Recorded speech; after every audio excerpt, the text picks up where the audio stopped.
বস, আমি আর পারছি না। আমাকে ছাড়ুন। আমার খুব ব্যথা লাগছে। আপনার মেশিন অনেক বড়। আমার গালে লাগা সেই আদরের জ্বালা মিলিয়ে যাওয়ার অনেকক্ষণ পরও আমার ঠোঁটে লেগেছিল তার জোর করে চেপে দেওয়া ঠোঁটের স্বাদ। কনফারেন্স রুমের দরজা বন্ধ। বাইরে অফিসের স্বাভাবিক কোলাহল। ভেতরে আমার ছটফট করা হৃদয়। তিনি আমার চুলের গোছা মুঠোয় ধরে আমার মুখটা তার দিকে ঘুরিয়ে নিয়ে বলেছিলেন, এবার বুঝেছ, পালানোর কোনো রাস্তা নেই। তুমি আমার হয়ে যাবে, এটা সময়ের ব্যাপার মাত্র। তারপর তিনি নিজের টাইটা ঠিক করতে করতে চলে গিয়েছিলেন, রেখে গিয়েছিলেন আমাকে এক নির্জন আতঙ্কের মধ্যে।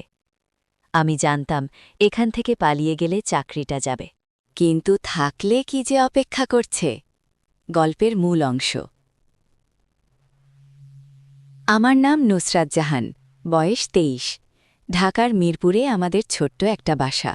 বাবা একটা প্রাইভেট কোম্পানিতে চাকরি করেন, আর আমি টানা ২ বছর বেকারত্বের পর শেষমেশ প্রিমিয়ার ফিন্যান্স লিমিটেডে সেলস এক্সিকিউটিভ পদে যোগ দিয়েছি। খুশিতে আকাশে উঠেছিলাম আমি। আমার বিভাগের প্রধান জনাব রিয়াদ চৌধুরী। বয়স ৪৯-এর কাছাকাছি হবে। চেহারায় গম্ভীর ভাব, কথায় কর্তৃত্ব। প্রথম সাক্ষাতেই বলেছিলেন, নুসরাত, এই ফিল্ডে সাফল্য শুধু হার্ডওয়ার্কে আসে না, নেয় স্মার্টওয়ার্ক। আর স্মার্টওয়ার্ক আমি নিজে হাতে শিখিয়ে দেব। শুরুটা ভালোই যাচ্ছিল। তিনি সত্যিই অনেক কিছু শেখাতেন, ক্লায়েন্ট হ্যান্ডলিং থেকে নেগোসিয়েশন, সব কিছুতেই তার কোচিং ছিল অসাধারণ। ধীরে ধীরে আমি নিজের পায়ে দাঁড়াতে শুরু করি। তাকে দেখতাম একজন আদর্শ গুরু, পথপ্রদর্শক হিসেবে। কিন্তু ৩ মাস পর ধীরে ধীরে পরিবেশ বদলাতে থাকে। রিয়াদ স্যার প্রায়ই বিকেলবেলা আমাকে একা ডেকে তার কেবিনে নিয়ে যেতেন, বলতেন একান্তে কিছু শেখানোর জন্য। শুরু হল সূক্ষ্ম স্পর্শ, আমার কাঁধে হাত রাখা, আমার হাতটা ধরে কিছু বোঝানো। একদিন বলেই ফেললেন, নুসরাত, তোমাকে দেখলে মনে হয় আমার হারিয়ে যাওয়া যৌবন ফিরে পাচ্ছে। আমি অস্বস্তিতে ভুগলাম, কিন্তু প্রতিবাদ করতে পারলাম না। চাকরিটা আমার পরিবারের জন্য খুব জরুরি। মায়ের ডায়াবেটিস, ছোট ভাইয়ের পড়ালেখা, সবকিছুর দায় আমার কাঁধে। ঘটনাটা ঘটল ওই জিতু সমাপ্তি পার্টির দিন। পুরো অফিসের প্যাটি শেষে সবাই চলে গেছে। আমি রিয়াদ স্যারের কিছু জরুরি রিপোর্ট সই করিয়ে নিতে তার কেবিনে ঢুকলাম। তিনি একা বসেছিলেন, সামনে একটা হুইস্কির গ্লাস। আমাকে দেখেই মুখে এক অদ্ভুত হাসি ফুটল। এসো নুসরাত, বসো। আজকে তুমি পার্টিতে অসাধারণ লাগছিলে, সেই লাল সালোয়ার কামিজটা। তোমার ওই সাজে আমি পুরো সন্ধ্যা শুধু তোমাকেই দেখেছি। আমি সংকোচে বললাম, স্যার, রিপোর্টটা? রিপোর্ট পরে হবে, তিনি বাধা দিলেন। উঠে দাঁড়িয়ে দরজায় তালা লাগিয়ে দিলেন। আমার বুক ধক করে উঠল। স্যার, কি করছেন? একটু একান্তে কথা বলবো। তিনি আমার দিকে এগিয়ে এলেন। তার চোখে আমি আগে কখনো এমন তীক্ষ্ণ, ক্ষুধার্ত দৃষ্টি দেখিনি। নুসরাত, তুমি জানো আমি তোমাকে কতটা স্পেশাল ট্রিটমেন্ট দেই? অন্য কেউ তোমার অর্ধেক পারফরমেন্স করলে তাকে ৩ মাস আগেই ছাঁটাই করা হতো, কিন্তু তোমাকে আমি রক্ষা করেছি, প্রমোশন দিয়েছি। এখন তোমার পালা কিছু দেওয়ার। আমি পিছু হটতে হটতে টেবিলের ধারে এসে ঠেকলাম। স্যার, দয়া করে, আমি যেতে চাই। যাওয়ার আগে এইটা নাও, বলেই তিনি আচকামকা আমাকে জড়িয়ে ধরে আমার মুখে জোর করে চুমু দিতে লাগলেন। আমি প্রচণ্ড ধাক্কা দিয়ে নিজেকে মুক্ত করলাম। গালে একটা চড় কষলাম তার। সেই ছিল আমার সহজাত প্রতিক্রিয়া। চড় খেয়ে তিনি থমকে দাঁড়ালেন, কয়েক সেকেন্ড নিস্তব্ধ। তারপর তার মুখে ফুটে উঠল এক ভয়ানক শীতল হাসি। তিনি টাইটা ঠিক করলেন। বাহ, জ্বালাময়ী। আমি আসলে এটাই চাই। ভাবি গৃহিণী টাইপ মেয়ে আমার পছন্দ না।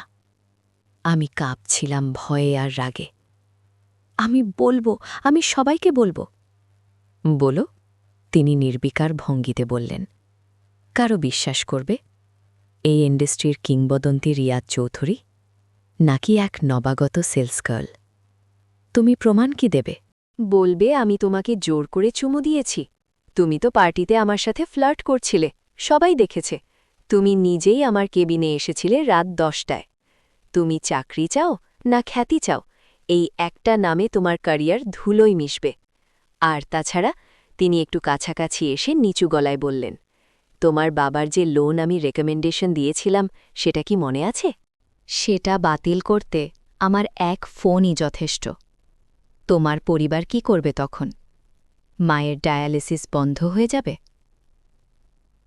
তার প্রতিটি শব্দ ছিল হিমশীতল হিসেবে।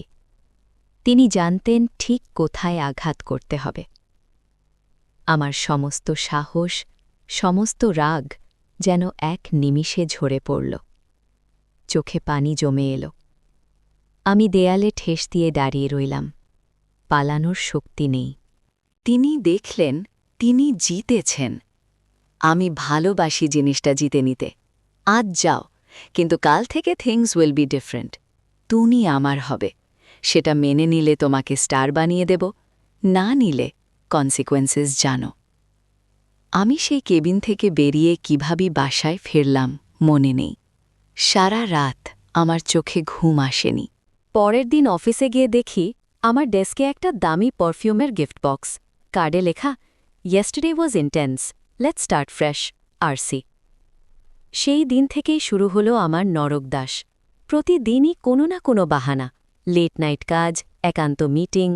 তার ইঙ্গিত বুঝতে না পারলে হতো সরাসরি শাস্তি। ক্লায়েন্ট দেয়া হবে না, টার্গেট বাড়িয়ে দেয়া হবে। আর মানসিকভাবে ভাঙতে তিনি ছিলেন সিদ্ধহস্ত। কখনো লাঞ্ছনা, কখনো মিষ্টি কথা। এই ওঠাপড়ার মধ্যে আমি নিজেকে হারিয়ে ফেলছিলাম। সবচেয়ে ভয়াবহ ব্যাপার হল, এই নির্মমতার মধ্যেও একটা অদ্ভুত বিকৃত টান তৈরি হচ্ছিল আমার মনের কোণায়। এই মানুষটার অ্যাটেনশন, তার পাওয়ার, এগুলো এক ধরনের বিষাক্ত নেশার মতো কাজ করছিল। একদিন তিনি যখন আমার একটি প্রেজেন্টেশনের প্রশংসা করলেন, সারা দিন আমার মন ভালো ছিল। এটাই কি স্টকহোম সিন্ড্রোম? আমি নিজেকে ঘৃণা করতে শুরু করলাম। 1 বছর কেটে গেল এইভাবে। আমি এখন সিনিয়র এক্সিকিউটিভ, বেতন বেড়েছে, মায়ের ট্রিটমেন্ট চলছে, ভাইয়ের পড়াশোনা ঠিক আছে। কিন্তু প্রতিদিনের দাম দিতে হচ্ছে আমার স্বাধীনতা, আমার স্বাভিমান দিয়ে। রিয়াদ স্যার এখনও অপেক্ষা করছেন। তার পেশেন্স ফুরিয়ে আসছে। তিনি চান চূড়ান্ত সাবমিশন। আজ তিনি আমাকে বলে পাঠিয়েছেন রাত 8টায় তার রেস্টুরেন্টে ডিনার করতে। জানিয়েছেন এটা ফাইনাল ডিসিশনের দিন। বলো হ্যাঁ অথবা না। হ্যাঁ বললে তোমার জীবন সোনালি হবে, না বললে কাল সকালেই তোমার ডেস্ক ক্লিন করে ফেলতে বলবো। আমি এখন জানালার ধারে দাঁড়িয়ে আকাশের দিকে তাকিয়ে আছি।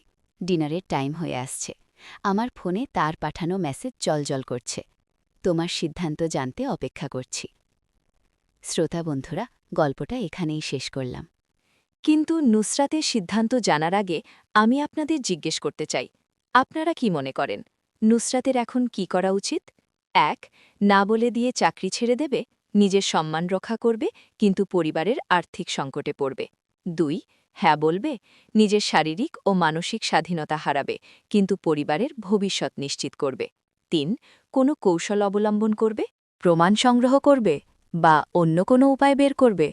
কমেন্টে লিখুন নুসরাতের এখন 1 নং, 2 নং নাকি 3 নং সিদ্ধান্ত নেওয়া উচিত।